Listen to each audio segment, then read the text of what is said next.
આજે ચૈત્રવદ દસમ છે, બુધવાર છે, તારીખ 23/4/2025 વર્ષ છે.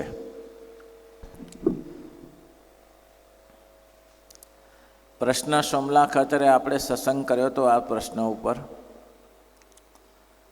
કે લક્ષણે કઈ રીતે જણાય. જેને ભગવાનને વિશે આવી પ્રેમમગ્ન થઈને પ્રત્યક્ષ ભગવાનની પૂજા કરતો હોય અથવા માનસી કરતો હોય એ ઓળખ્યામાં કેમ આવે? દરરોજ ભોજન જમીએ છીએ ને, દાળ ભાત શાક રોટલી દરરોજ હોય છે.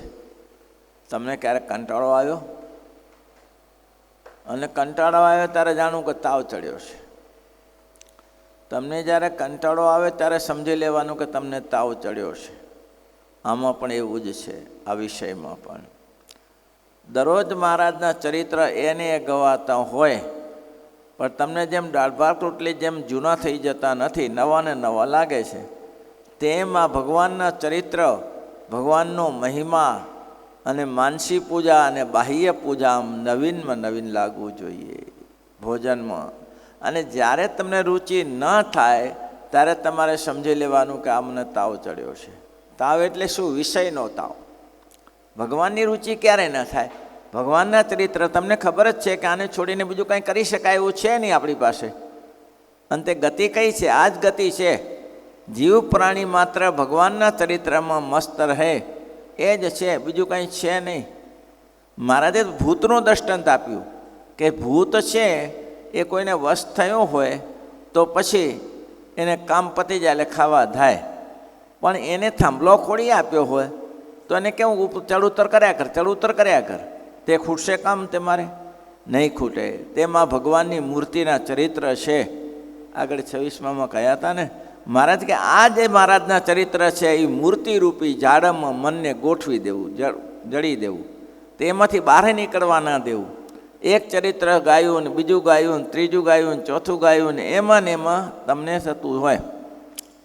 પછી થોડી બાબત છે, દાળ ભાત રોટલીમાં તો તમને રુચિ રહે છે, દરરોજનું છે તો, પણ લાડુ એક દિવસ ખાઈ, 2 દિવસ ખાઈ, 3 દિવસ ખાઈએ તો એમ પછી રુચિ ના રહે, પછી એને ગમવાની ઈચ્છા થતી નથી. એવું છે. તેમ બીજા પ્રકારનો ભક્તજનો એવો છે, આ લાડુ દાળ ભાત લાડુ મોહનથાળ જેવો છે. એકવાર ચરિત્ર સમજી લીધું પછી કે આ તો સમજેલું સાંભળેલું છે, આ તો સાંભળેલું છે ભાઈ, એવું છે. ત્યારે એક મહાત્માજીએ એક સત્સંગ સભા કરી. બધા બોલાવી જાય કે બાપજી સભા કરો, સત્સંગ કરાવો. સત્સંગ કર્યો તો કે તમે ભાગવત વાંચ્યું છે? તો કે ભાગવત વાંચ્યું જ છે ને. તો ભાગવતની અંદર ચરિત્ર જાણો છો? તો કે હા જાણીએ છીએ ને. તમે રામાયણ વાંચ્યું છે? તો કે વાંચ્યું છે ને. રામાયણમાં ચરિત્ર તમને ખ્યાલ છે? તો હા બોલો. તો બોલ્યા. પછી મહાત્માજી કે હવે તમે બધા ચરિત્ર જાણો છો અને હું ચરિત્ર કહીશ તો તમને નવું લાગશે? તો એમાં શું નવું લાગે? એ તો જૂનું છે. મહાત્માજી જોડી ખટકાઈને ઊભા થયા કે જેને ચરિત્રમાં નવીનપણું દેખાતું નથી એની પાસે ગાથા ગાવાથી ટાઈમ બગડે છે. જેને એકને એક ચરિત્રમાં, જેમ કે રવા પરના વેલજીબા ભગવાનના ચરિત્ર સાંભળે ને એક એક શબ્દ શું બોલે? સોનજા મેળે સોનજા અક્ષરે, મેળે સોનજા અક્ષરે. સ્વામીજી આ તો સોનાના અક્ષર છે, આ ક્યાં મળે? આ ભગવાનના ચરિત્ર ગાવા ક્યાં મળે? અને મહારાજ કે કેવું? ત્યારે શ્રીજી મહારાજ બોલ્યા છે જેને ભગવાનની સેવા પૂજાની વિશે તથા કથા કીર્તનની વિશે અતિશય શ્રદ્ધા હોય, અતિશય શ્રદ્ધા, પાછી નિમંદ ન પડે. એમાં દ્રષ્ટાંત મુક્તાનંદ સ્વામીનું આપ્યું કે લોજમાં મળ્યા હતા અને લોજમાં જ્યારે ભગવાનનું નવીન દર્શન થયું, વાવની ઉત્તર લાયા, સુખાનંદ સ્વામી લાયા. સુખાનંદ સ્વામી પણ રામાનંદ સ્વામીના શિષ્ય હતા. એ મહારાજને લાવ્યા અને ગુરુનો મુક્તાનંદ સ્વામી ગુરુભાઈનો મહિમાએ કહ્યો. એટલે મહારાજને સારું લાગ્યું કે સારું, પણ એક વચન ન મનાયું. સર્વસ્વ છે એમ જો મનાય, મુક્તાનંદ સ્વામીને સર્વસ્વ મનાઈ ગયેલું. કેમ? નવીન ને નવીન ભાવ. સુખાનંદ સ્વામીને મહારાજે કહ્યું કે સુખાનંદ સ્વામી કે મહારાજ એ ઉજ્જૈન બાજુના હતા, હું તો સત્સંગમાં તમારો કૃપા થઈ, તમારા દર્શન થયા, મને આનંદ થયો, પણ મારું આખું કુટુંબ સત્સંગ વગર રહી જશે. શ્રીજી મહારાજ કે એમાં કંઈ માલ નથી.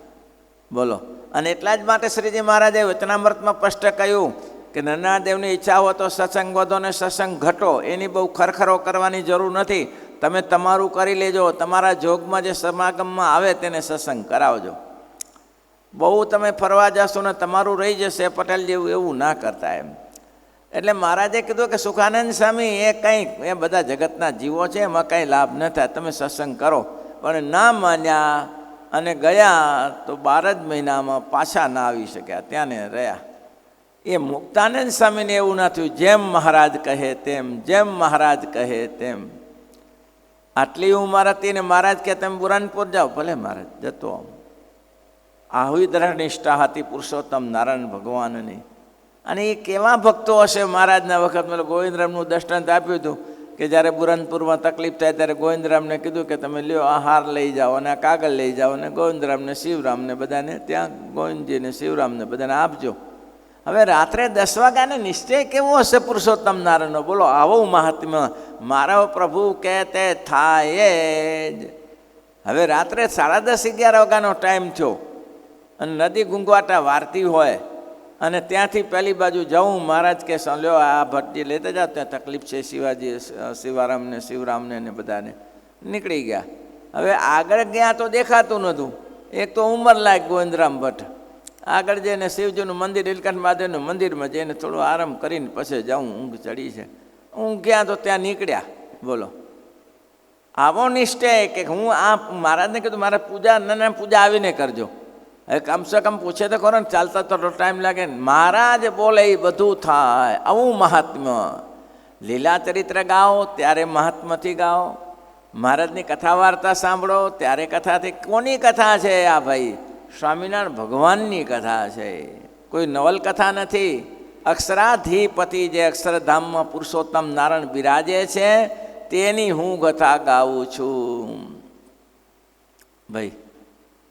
અને કડિયા ગાઉં છું ને ભરમાનંદ સ્વામીની. મનગમતો સરવે મૂકીને, મનગમતો સર એક તમને રીઝાવાને, એક તમને મન કર્મ વચને ગોવિંદજી, મન કર્મ વચને ગુણ તમારા ગાવાને, ગુણ તમારા ગાવાને. વધમાં ઉદાહરણ અવિનાશી તારા, બિરદની બલિહારી રે. અધમાં ઉદાહરણ અવિનાશી તારા. જેટલો શ્રીજી મહારાજનો મહિમા એટલો જ રામાનંદ સ્વામીનો મહિમા. નહીં તો ગાદીના વારસદાર હતા ને. મુક્તાનંદ સ્વામી રામાનંદ સ્વામીની ગાદીના વારસદાર હતા. કંઈ રઘુનાથમાં ઠેકાણું હતું નહીં. અને ભાઈ રામદાસ તો સંતો મહારાજના વખતના, સુખાનંદ સ્વામી. પણ મુક્તાનંદ સ્વામી એમ કહેવાય કે સત્સંગમાં બેઠો તો ભગવાનનું સ્વરૂપ હોય એવો સંત હતા એને. પણ આને ગાદીનો અધિકાર હતો. રામાનંદ સ્વામીએ જાહેરાત કરી, આ મારી ગાદી નીલકંઠ વર્ણીને આપું છું, આમાં સંતોને શંકા હોય ત્યારે બોલો. ત્યારે પહેલાં મુક્તાનંદ સ્વામી બોલ્યા, ગુરુ મહારાજ આપ જે કરતા હો એમાં શંકા ન હોય. પદ પોતાનું જતું કર્યું. રઘુનાથને કાંઈ ને કાંઈ થઈ ગયું. એની તો લાયકાત નથી તો કાંઈ ને કાંઈ થઈ ગયું. પણ આ માણસની લાયકાત હતી તોય પણ એને મહારાજે નહીં પેટ ભરીને પ્રશંસા કરી છે મુક્તાનંદ સ્વામીને. વિચાર કરો ક્યાં પુરુષોત્તમ નારાયણ કેટલા મોટા હતા મુક્તાનંદ સ્વામી તો શ્રીજી મહારાજ કરતા. પછી 30 વર્ષ મોટા મુક્તાનંદ સ્વામી. પણ જ્યારે શ્રી હરિ સહજાનંદ સ્વામી સભામાં બેઠા હોય અને સંગીત ચાલતું હોય, ગાન થતું હોય, ત્યારે આ મુક્તાનંદ સ્વામી પગે હાથે ઘૂઘરા બાંધીને નાચતા હોય. ક્યાં સ્વામિનારાયણ ભગવાનની ઉંમર અને ક્યાં આ મુક્તાનંદ સ્વામીની ઉંમર. કે આ શું આ મુક્તાનંદ સ્વામી આખી સંતો મહારાજને, મહારાજ તળાવ ખોદાવે કારિયાણીમાં અને મહિમા તો મહારાજ કે એવો કે કોઈના બાપની અંદર ટાંકી કામ ના કરે એવો મહિમા. અને તળાવ ખોદાવીને મહારાજ સભામાંથી પાછા વિદાય થાય અને એની શોભાયાત્રા નીકળે. હજારો માણસો નીકળે હો તળાવ ખોદનારા. અને એ સ્વામિનારાયણનો મહિમા કોઈ કલ્પના ન કરી શકો ભાઈ.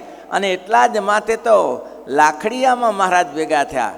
લાકડિયા તો કે લાકડિયામાં, અને લાકડિયામાં ભેગા થયા. અને ત્યાં મહારાજે કીધું, મુક્તાનંદ સ્વામી, આ બધાની જમવા કરવાની પાણીની વ્યવસ્થા શું આપણે કરીએ? હવે બધા આવે ત્યારે મુક્તાનંદ સ્વામી બોલ્યા કે મહારાજ, આ તો આભ તૂટ્યો છે, આમાં તો થીગડું ના મરાય. મારે કેવું કેવું?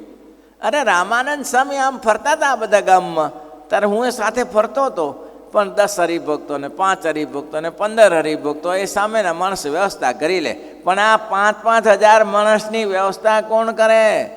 મારે કે એનું કાંઈ મહારાજ, એ તો આપ જાણો. એ તો આપ જાણો.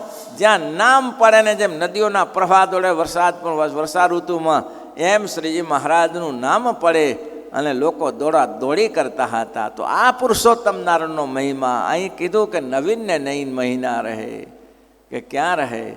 અને ત્યારે શ્રીજી મહારાજને શિક્ષાપત્રીમાં લખ્યું, શ્રી કૃષ્ણ ગુરુ સાધુ નામ દર્શનાર્થમ ગતૌપથી તત્સ્થાનેષુ ન ગ્રાહ્યમ પરાન્નમ નિત્ય પુણ્યરુત. મહારાજે કીધું કે આ બધું નહીં પોસાય. અમારા દર્શન કરવા આવવું હોય ને તો પાણી ને ભોજન ભાતું ભેગું લઈને આવવાનું. બાકી એમ તમે કહેશો કે અમે વ્યવસ્થા કરી તો અમે આ વ્યવસ્થા કરવા બેસીએ. આવો પ્રવાહ ચલાવ્યો, આવું મહિમા છે આપણે પુરુષોત્તમ નારાયણનો, આવો મહિમા છે. અને મહારાજ કે એટલા જ માટે મુક્તાનંદ સ્વામીનું દ્રષ્ટાંત આપીને કહ્યું કે મહારાજ, અપરિમિત મહિમા તમારો છે. અને મહારાજ કે મુક્તાનંદ સ્વામી પ્રથમ લોજપુર દીઠા હતા, તેવીને જેવી શ્રદ્ધા ભગવાનનું મહાત્મા હતું, તેવું ને તેવું જ આ દિવસ સુધી નવું ને નવું છે. નવો ને નવો આનંદ રહ્યા કરે છે. મહારાજની મૂર્તિ જુએ, તારી મૂર્તિ વિના મારા નાથ રે, બીજું મને આપશો માં. તારી મૂર્તિ વિના મારા નાથ રે, બીજું મને આપ. એ જ માગું છું છોડી હાથ રે, બીજું મને આપશો માં. એ જ માગું છું જોડી હાથ રે, બીજું મને માપશો. આવી રીતે મહારાજ કે મહાત્મા શ્રદ્ધા વિના સર્વે જાદવ શ્રી કૃષ્ણ ભેગા જ રહેતા હતા ને. જાદવ મહારાજ ભગવાન સ્વામિનારાયણ ભગવાન નતા, શ્રી કૃષ્ણ ભગવાન નતા રહેતા, પણ ઊંધું કરી બેઠા. બોલો, આ ભગવાનનું મહાત્મા જાણે. અને એટલે શામ બહુ રૂપાળો હતો, ભગવાનનો દીકરો, એને પેટે પથ્થર તાંસરું બંધાયું અને પિંડારકના ઋષિ પાસે ગયા. ભગવાનના દીકરા હતા ને આ બધા. એને ખબર લાજ નથી અમારા ઈષ્ટદેવ ભગવાન કોણ છે. કોણ છે એ? અમારા પિતાશ્રી છે. કોણ છે? અમારા કાકા થાય, અમારા માસા થાય. માસા ને કાકા ને કાકીમાં જ ગયું, પણ પુરુષોત્તમ નારાયણ પણ સમજાણું નહીં. પુરુષોત્તમ પણ સમજાણું નહીં. અને જો પુરુષોત્તમ નારાયણ આ મુક્તાનંદ સ્વામીને મહિમા સમજાયો હતો, એક દિવસે શ્રીજી મહારાજને મુક્તાનંદ સ્વામી કહ્યું કે મહારાજ, એને એમ કે આવો દિવ્ય સત્સંગ તમે સ્થાપન કર્યો અને આ સંતો બધા વર્તમાન યથાર્થ પાડતા નથી, તો મહારાજ જરાક એને કહેવાય તો સારું. સમય સ્વામીનું કંઈ એવું કંઈ નહીં કે આ બધા સંતોની છે અવગુણ આવી જોઈએ, એવું કંઈ નહીં, પણ આ સંપ્રદાય થોડો વ્યવસ્થિત ચાલે એમ છે. એટલી વાત થઈ. હવે આટલી મોટી ઉંમરના મુક્તાનંદ સ્વામીને મહારાજ શું કે, સ્વામી ધાંગધ્રા જાઓ. મહારાજ જે કરતા હશે હારા માટે જ કરતા હશે. આ ખોટું થયું. મેં મહારાજને કહ્યું સાધુ આમ કરે તેમ કરે, પણ આનાથી તો આપણા સાધુ ભૂંડા નથી ને. આના જેવા તો નહીં ને. આના જેવા તો નહીં ને. એટલે મુક્તાનંદ સ્વામીને મહારાજે બોલાવી લીધા. મહારાજ કે સ્વામી કેવા સંતો સારા નહીં? મહારાજ એ હું ધૂળ સારા હોય. મહારાજ કે કેમ? આપણા કરતાં સારા નહીં? એને સાધુ કહેવાતા. તો મહારાજ કે આ હું ખોટું છે. ત્યારે આટલા મોટા બધા સંતો છે, હવે હજારોની ગણતરીમાં સંતો હોય તો બધાની રુચિ એક સરખી જરૂર હોય, તમે અલગ અલગ હોય. પણ આપણે મહાત્મા પણ એમાં ના પાડી મહારાજને. તો મારાથી મોટા ને એમ મહારાજને કહી શકે આજ મહારાજ, એ જઈને આપણે શું કામ છે? પણ ના, મહારાજ જેમ આવો મહિમા મુક્તાનંદ સ્વામીને હતો, તો મુક્તાનંદ સ્વામીના વચનામૃતમાં કેટલી જગ્યાએ નામ લેવાના છે, કોઈના નામ નહીં આવે. અને વચનામૃતમાં મુક્તાનંદ સ્વામીના પ્રશ્ન કેટલા બધા છે. સૌથી હાઈએસ્ટ મુક્તાનંદ સ્વામી પ્રશ્ન પૂછ્યા છે. અને કેવા બધા દયનીય, હે મહારાજ આનું શું થઈ શકે? આવા પ્રશ્ન મુક્તાનંદ સ્વામીના છે. અને એટલા જ મહારાજે એનું યાદ કર્યા મુક્તાનંદ સ્વામીને. યાદવો શ્રી કૃષ્ણની સાથે રહેતા હતા, પણ કાંઈ મહાત્મા જાણ્યું નહીં. એ તોફાન કરવાનું મન થયું. પિંડારકના ઋષિ પછી પેટમાં તાંસળું બાંધીને ગયા. અને શામ બહુ રૂપાળો હતો, એટલે પિંડારકના ઋષિને ગયા આમાં આના છોકરું જન્મનું છે, હવે આમાં એને ગર્ભમાં બાળક પોસાય છે, પણ હવે આ ખબર નથી, આ જાણવા માંગે છે બેન, દીકરી જન્મ છે કે દીકરો જન્મ છે. હવે પિંડાર આર્તદ્રષ્ટા મુનિઓ એને નજર નાખીને જોયું કે મહારા બેટા આ તો છોકરો છે અને પેટે તાંસરું બાંધીને આવ્યા. ગજબ થઈ મારા વાલા તો કે પેટે તાંસરું બાંધીને આવ્યા. આમ ધ્યાન કરીને જોયું અને કહી દીધું, જાઓ અહીંથી ભાગો, જે નીકળશે એ જદુકુળનો નાશ કરશે. આને ભાગ્યા મારા વાલા. ભગવાન શ્રી કૃષ્ણને કહ્યું, પ્રભુ આવું થયું. ભગવાન કે ભોગવો ભાઈ, હવે બીજું શું. ભગવાનના દીકરા હતા બધા, આપણા કાકા છે, આપણા માવસા છે, આપણા મામા છે, પણ એમાં બીજું કંઈ જાણી શક્યા નહીં. આ પુરુષોત્તમ નારાયણ જાણી છે. અરે બહુ કઠિન છે, બહુ કઠિન છે. એ તો આ સમ્રાટ સંપ્રદાય છે. બાકી ભગવાન શ્રી કૃષ્ણની સાથે ધર્મરાજા રહ્યા, તોય જ્યારે યુદ્ધ થયું અને યુદ્ધમાં આટલા બધા કતલેઆમ થઈ ગયા, બાપુઓ મરાઈ ગયા, ત્યારે એને આત્મસંતોષ નથી. આ હા હા આ હું મારા માટે બધા મારી નાખ્યા. માર્યા ક્યાં નહોતા? માર્યા તો અર્જુને હતા, પણ એને ધર્મનિષ્ઠા પ્રધાન નથી, પણ સ્વરૂપનિષ્ઠા પ્રધાન નથી. એટલે મહારાજે કીધું કે એ તો મારું કાર્ય, તું શું કરા ધર્મરાજાને કહે છે, પણ મહારાજ મારા માટે બધા મરાઈ ગયા. ના માન્યા. જો મહિમા હતો માન્યા ના, ભગવાનનો મહિમા હતો. પાંડવો તો મહારાજની સાથે રહેતા હતા, પણ મહિના મનાયા નહીં. અને ભગવાન શ્રી કૃષ્ણએ એમ કહ્યું કે એક કામ કરો, તમે અમને દાદા ભીષ્મ પાસે લઈ જાઓ. અને દાદા ભીષ્મની પાસે ગયા અને કે પ્રભુ મારાથી મોટી ભૂલ થઈ ગઈ, આ કેટલાય મરાઈ ગયા ક્ષત્રિયોમાં. તો ધર્મદૂત દાદા કે તું શું કરે, તું શું કરે? પણ મારા કારણે થયું ને, તારા કારણે નહીં. તો એ તો બેઠો છે, તું આને કોણ જાણે છે? આને કોણ જાણે છે? તો કે આપણા મામાના દીકરા. શું મામાના દીકરા? આ મામાના દીકરા નથી. અનંત કોટી બ્રહ્માંડના અધિપતિ આનું જ ધાર્યું થાય છે. આ જે કરશે એટલું જ થશે, બાકી કંઈ એમની ઈચ્છા વગર તરણું હલવાને માટે તૈયાર નથી. ત્યારે કંઈક શુદ્ધ થયા. યુધિષ્ઠિરે કહ્યું ત્યારે, કે આ ભીષ્મ દાદાએ કહ્યું ત્યારે કે આ તું ધારે એવો તારા જેવો મામાનો દીકરો નથી. આખી બ્રહ્માંડનો અધિપતિ છે અને આપણે આંગળે આવ્યા છે, એ આપણું સદભાગ્ય છે. આવું કહ્યું. અર્જુનને કોઈ તકલીફ જ નથી. અર્જુનને કોઈ તકલીફ નથી. એ રાવટીમાં જ્યારે દાદા દ્રોણાચાર્યે નક્કી કર્યું કે કાલે, દાદા ભીષ્મે નક્કી કર્યું કે આ 5 બાણ નક્કી કરું છું, કાલે કાં તો દાદા ભીષ્મ નહીં અને કાં તો 5 પાંડવોને. આ પૃથ્વી નક્ષત્રી પાંડવોની ના કરું તો ભીષ્મ નહીં. હવે આ પ્રતિજ્ઞા કરી. એ પ્રતિજ્ઞા કરી ત્યારે અર્જુન તો રાવટીમાં ઊતો હતો. ભગવાન શ્રી કૃષ્ણ રાવટી કૂડી નીચે પડ્યા. અર્જુન અર્જુન શું સૂતો છો? જાગ જાગ, તને ખબર પડી કાંઈ? તો કે શું ખબર પડી? તો કે દાદાની પ્રતિજ્ઞા. હા, એ જાણું છું ને. તો ઊંઘે છે કેમ? તો શું કરું? તો ઊંઘે છે, કાલે પ્રાણ જવાના છે, બધા દાદા કંઈ છોડશે નહીં. તો કરું શું પ્રભુ? તો કે તૈયારી કર. તો તમે શું કરો છો ત્યારે? હું તૈયારી કરું તો તમે શું કરો છો? કેવો આશ્રય!